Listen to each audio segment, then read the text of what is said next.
Welcome to The Explainer. Today, we're breaking down how an $8.5 billion giant, a company that basically was the industry, managed to just vanish.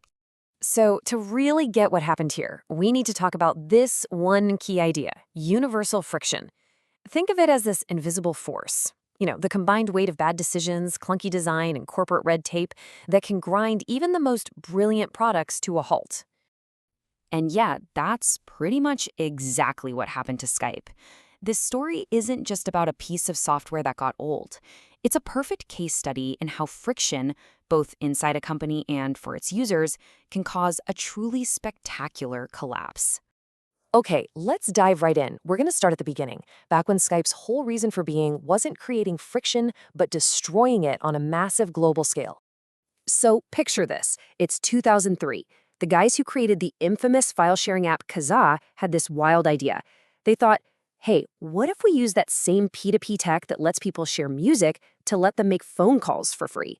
And just like that, Skype was born. The response was, well, it was insane. People were so tired of paying crazy fees for long-distance calls. On the very first day, 10,000 people downloaded it. You have to remember, for a brand new app in 2003, that is a huge, huge number. And that was just lighting the fuse. The growth was just explosive because, it was viral. To talk to your friends on Skype, you had to get your friends on Skype.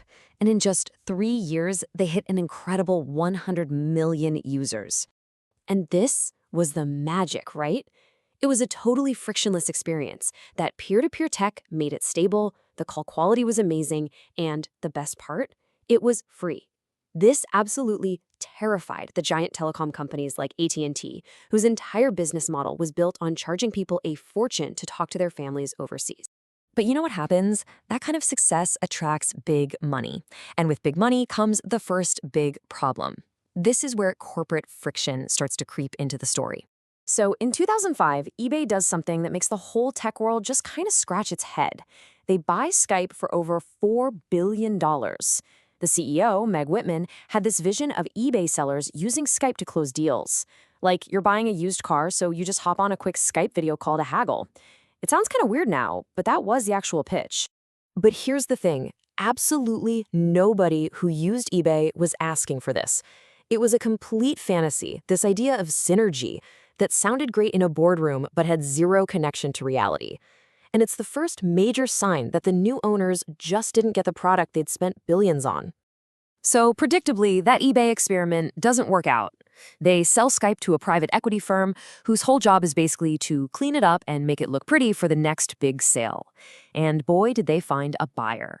In 2011, Microsoft comes in with an absolutely staggering offer of $8.5 billion. At the time, it was the biggest acquisition they had ever made. Now, this is the part that's kind of spooky. While Microsoft is poppin' champagne, some analysts were already calling it.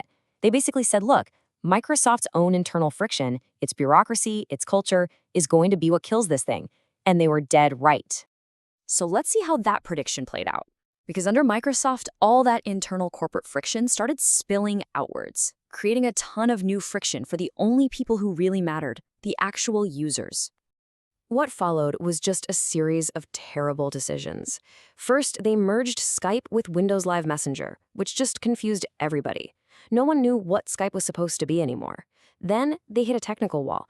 That peer-to-peer code that was so brilliant on desktops was a nightmare on mobile phones.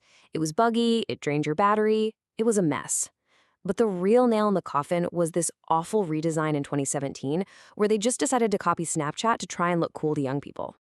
And this just shows you how disconnected they were. People use Skype for one simple reason, to make reliable calls. And instead, Microsoft gave them confusing social media features and silly emojis. The backlash was swift and brutal. The app's rating just plummeted down to 1 star. It was a full-blown user revolt.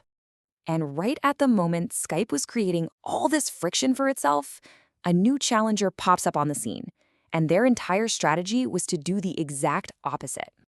And this comparison says it all, really. On one side, you have Skype making you create accounts, navigate a confusing app, and deal with dropped calls. And on the other side, you have Zoom. It was built to be frictionless. One click and you're in a meeting. Super simple interface. And the killer feature? It just worked. even if your internet connection wasn't great. It wasn't trying to be cool, it was just trying to be good at one thing.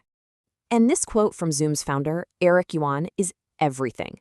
This guy had actually left his old company, WebEx, because he was embarrassed by how bad their product was. So he built Zoom with one simple rule. Before we do anything, we ask ourselves, will this make our customers happier?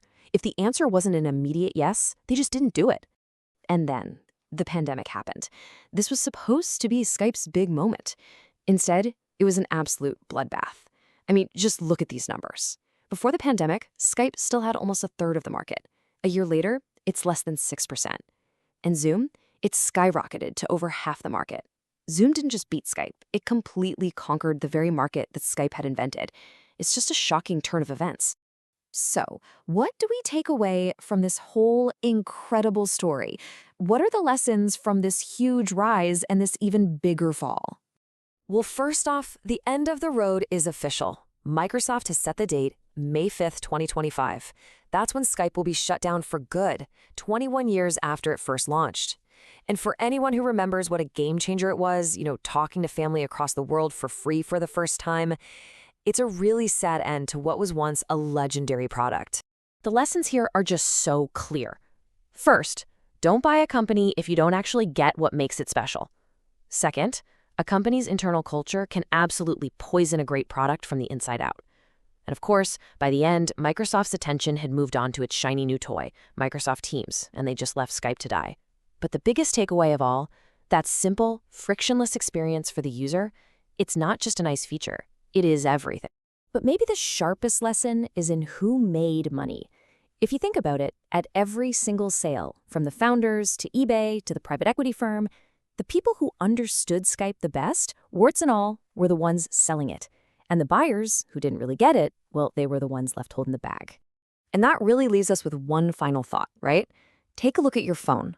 What's an app on there that you use every day, that you love, that might be making these exact same mistakes?